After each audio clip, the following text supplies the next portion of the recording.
nom du Père et du Fils et du Saint-Esprit. Amen.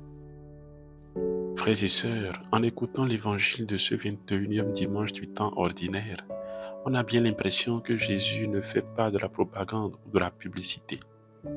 Il ne devient pas complaisant devant le peuple pour attirer son admiration ou son attention. Il est plutôt réaliste et pragmatique, permettant à chacun de faire un choix réel et conséquent et d'y être fidèle. Il ne fait pas de la publicité pour pousser à consommer ou à adhérer sans aucune conviction. Pourquoi cela donc?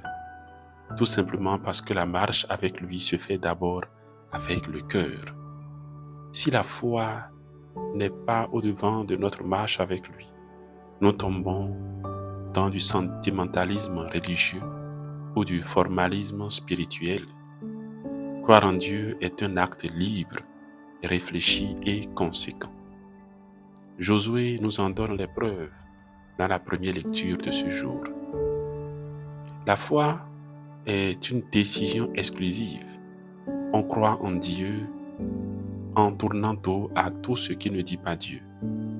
On ne peut pas être de la gauche et de la droite en même temps. C'est pourquoi Josué demande à ses contemporains de faire un choix entre Dieu et les divinités. Ce choix est libre mais conséquent. Et nous voyons le peuple réfléchir et faire son choix à la suite de Josué. Le peuple, en effet, s'est rappelé que c'est le Seigneur Dieu qui l'a libéré de la maison d'esclavage et l'a sauvé. Sa puissance est incomparable. Alors, c'est lui qu'il faut adorer, lui et lui seul. Il faut, je pense bien, commencer par asseoir les bases de notre foi, comme le peuple, puisque si nous suivons le Seigneur sans aucune raison, nous finirons par avoir des raisons de ne pas le suivre.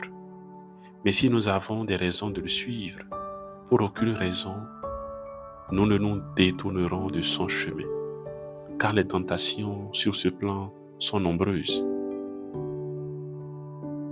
Je voudrais parler d'une d'entre elles, la tentation du conformisme religieux ambiant.